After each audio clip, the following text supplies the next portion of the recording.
మంత్రి పదవి కోసమే ఈరోజు వివేక్ పెట్టిన పైసలకు పేడ్ బ్యాచ్ ఒకటి ఈరోజు మందకృష్ణ మాదిగ తీవ్రమైన ఆరోపణలు చేస్తారు.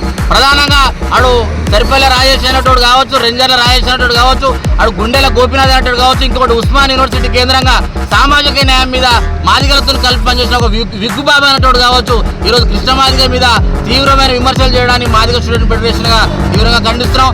మీరు తీరు మార్చుకోపోతే పెద్ద మాటలు మాట్లాడుతారు. కృష్ణ మాదిగ మీద భౌతిక దాడులు చేస్తాం, అది చేస్తాం, ఇది చేస్తామని. మీరు భౌతిక దాడులు చేసి తెలంగాణ గడ్డ మీద తెలుగు రాష్ట్రాలు అడుగు పెడతారా?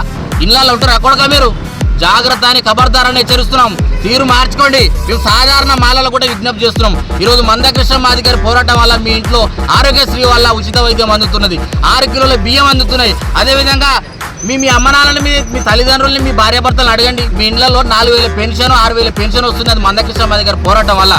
మీ జనాభా ఎంత ఉందో మీరంత వాటా పొందండి.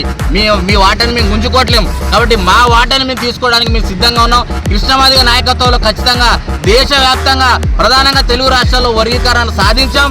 దాన్ని రాబోయే రోజుల్లో అమలు చేసుకుంటామని హెచ్చరిస్తున్నాం. మీరు తీరు మార్చుకోలే, లేకపోతే మాత్రం జరగబోయే పరిణామాలకు ఎవరెవరైతే రెచ్చగొడుతున్నారో, ఎవరెవరైతే మందకృష్ణ మాదిగ గారి మీద వ్యక్తిగత విమర్శలు చేస్తున్నారో వారికి జరగబోయే పరిణామాలకు తీవ్ర పరిణామాలు ఉంటాయని హెచ్చరిస్తున్నాం.